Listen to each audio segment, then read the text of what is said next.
Let's see. This could be our intro already. How are we going to intro this one? It's a work in progress.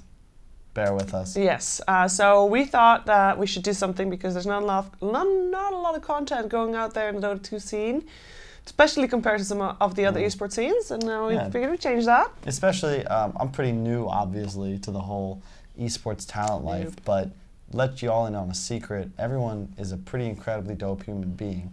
And I'm of the opinion that due to the lack of behind-the-scenes content and the relative level of awesomeness in the scene, we wanted to expose you guys, the community, to not just us, but like players, background members. There's a lot of managers that I would always get a drink with if available, but you know, they never show their faces on camera.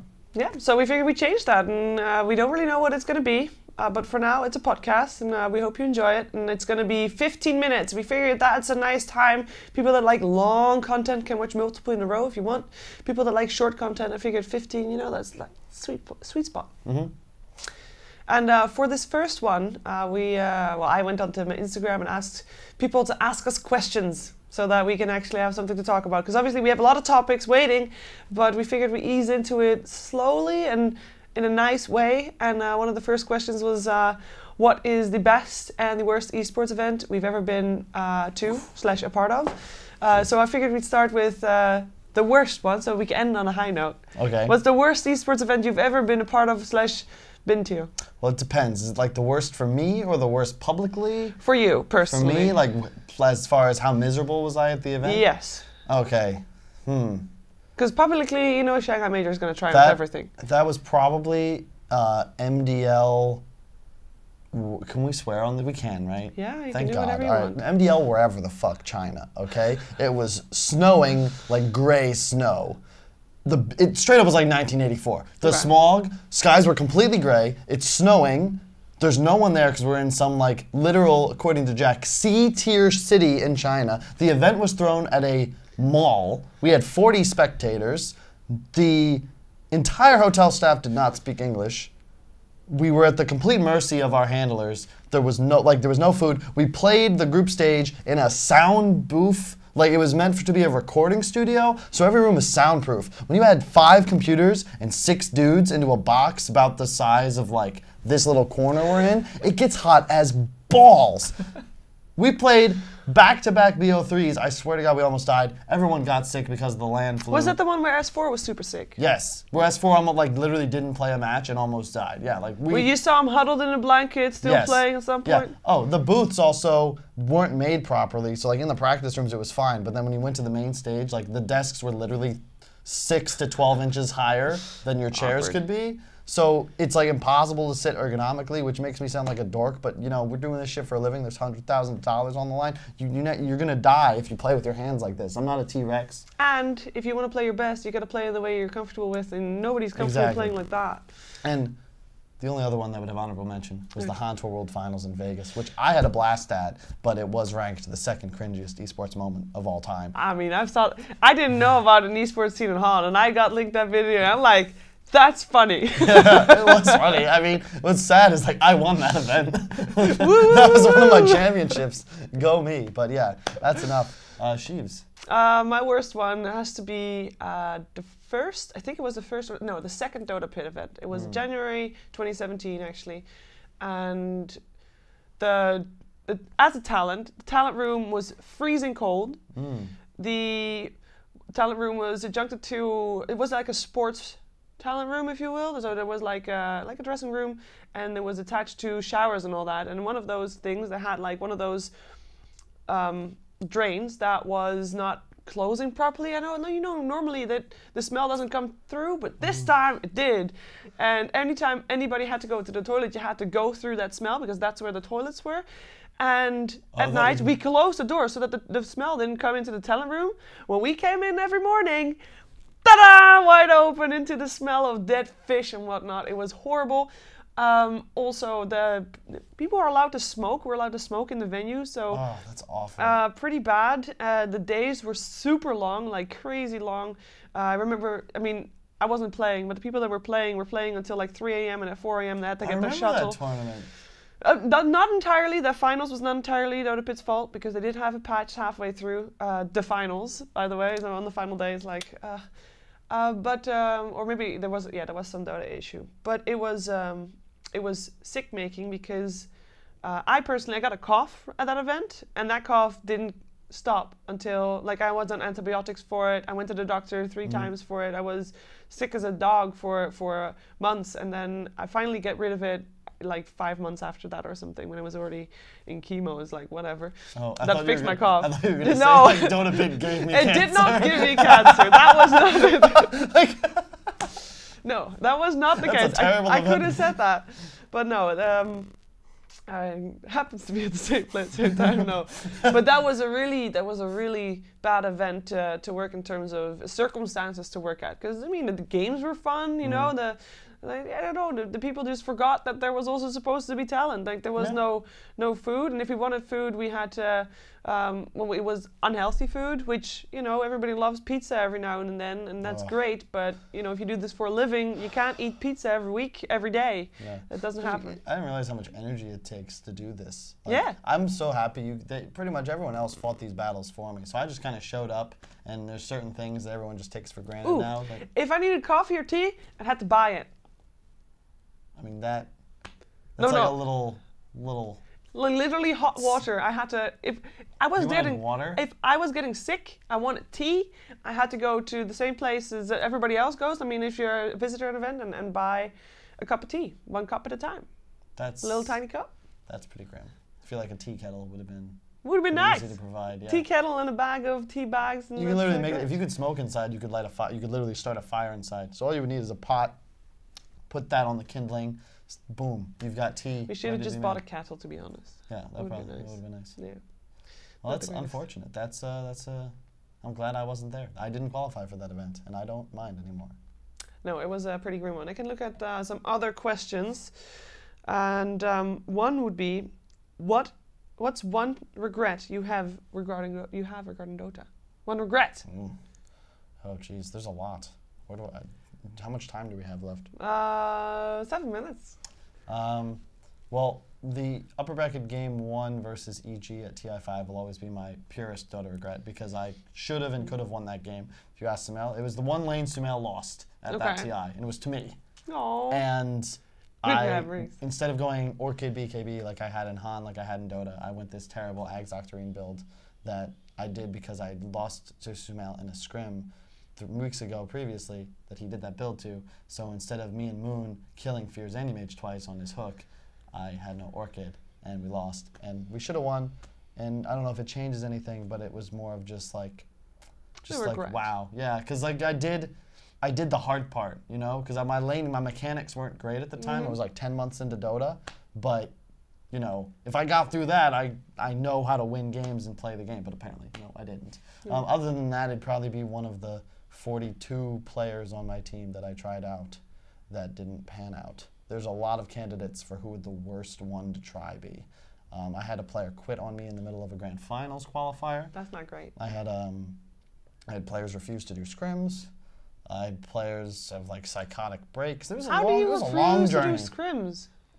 You gotta do scrims, otherwise and I quote, I don't want to play, we suck. It's a waste of my time. So basically he wasn't your teammate at that point? Not for much longer, no. No. No. And surprisingly, that's not the attitude of a champion. No, definitely not. Can you play until actually GG called?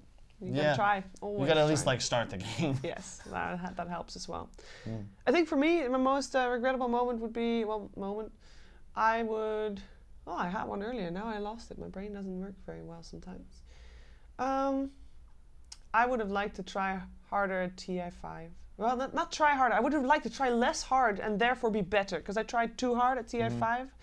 I was at the panel and then people were, we were all like, it was an analyst desk full of ex-pros and professional players and all that. And I was there too. And I tried too hard to analyze and I was not embracing just being me. So that would be my professional regret, if you will. So yeah, that's the only really one that I can find because you know, I just did all my things and here I am. I feel like I did it right most of the time. I feel like that's a good lesson though. Is like even outside of Dota, I feel like you always regret not being yourself or trying to feel like you need to live up to someone else's expectations versus like this is what I want to do and this is who I am. And I struggled with that a lot in like the first 20 odd years or so of my life, which is part of the reason now where I feel like my Dota career kind of set me up to work on camera because I truly give absolutely no fucks, and Reddit can literally just, I was going to say lick my taint, but that might be inappropriate for the kids watching. Yes. But pretty much, you know, I love them, I love you, but also I hate you. You can't, if it were up to me, I wouldn't have a Twitter or an Instagram and I wouldn't participate in any sort of social media. You're here on camera doing a podcast. It's complete. This is different though. Is it? I'm not going to like, it is, but it isn't, I guess. The thing is, I see this as something you do for your career. And I'm in a forward-facing career. So we should make this content if we're going to actually pursue what our jobs are. Do you know what I mean? I guess so, but at the same time, I guess for me, my whole job and me having this job comes from me just doing what I like to do. Like, not really trying to, well, obviously at some point, you know, I do try to make it professionally as well, but at the same time, I do it because I enjoy it. Because if I wasn't, then it wouldn't be, I'm not sure if it would pay off. Like, you know, a normal career, as in quote unquote normal career, would probably 9 to 5 get me a more beneficial reward than doing this and having little to free time, less time with friends. But it's like still a joy.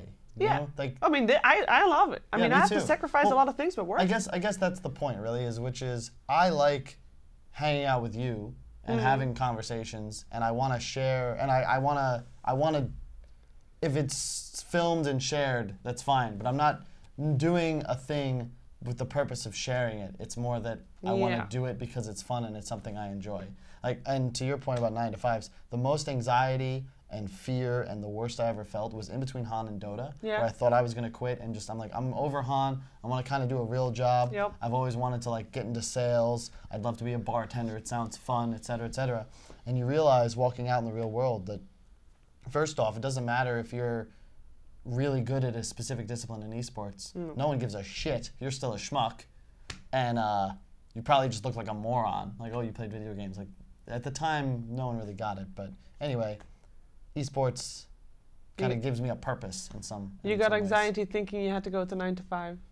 You know what it was? Is that I was looking for the right job because I wanted a purpose, right? But you can't just find that because you land a job that pays you money to invest your time. Whereas this is more of a creative endeavor. We get to entertain. You get to effectively just be who you want to be. Hopefully Make yourself. your own path. Follow your dreams. Trailblazing. Exactly. Oh, it was pretty good. I did work 9 to 5 for a while. It was for 2 years actually, almost 2.5 years. It wasn't great, but I did it anyway. And actually, it was pretty stable. You know, I got home, played World of Warcraft, get to bed, wake up, go to work, got home, played World of Warcraft. What were you in World of Warcraft? Were you any good?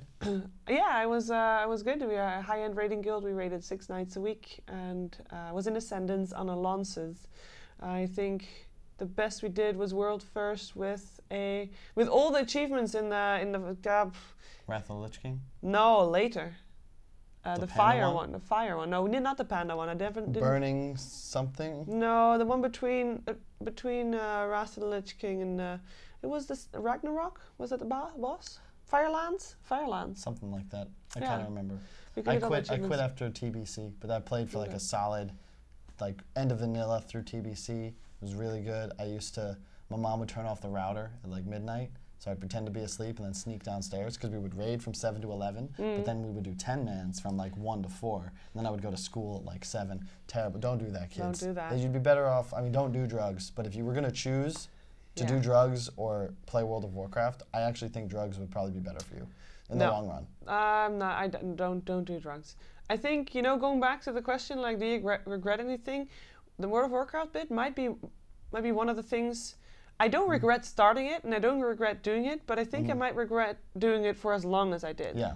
because some of my best gaming memories are from WoW. Oh, for sure. Huge arena wins, and when we got title, we were the only Ret Paladin, Shadow Priest Rogue to get Gladiator. I mean, that's a good feeling.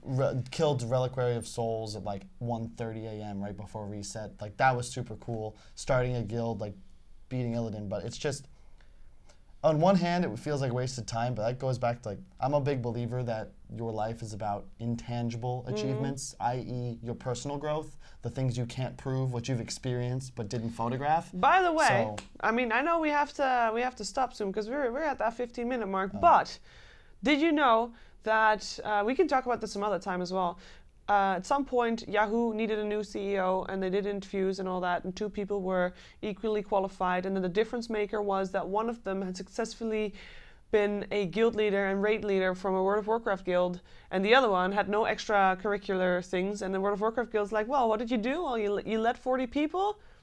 That's pretty good. Let's go. And then he got the job, yeah. The World of Warcraft made the difference. So you learn a lot of real-life skills playing video games sometimes, but that is a great topic for next time. Thank you for watching, and I hope you enjoyed it. Like, subscribe. What else do they do? Comment? Do we really want them to comment? What if they say mean things about us? Oh, wait.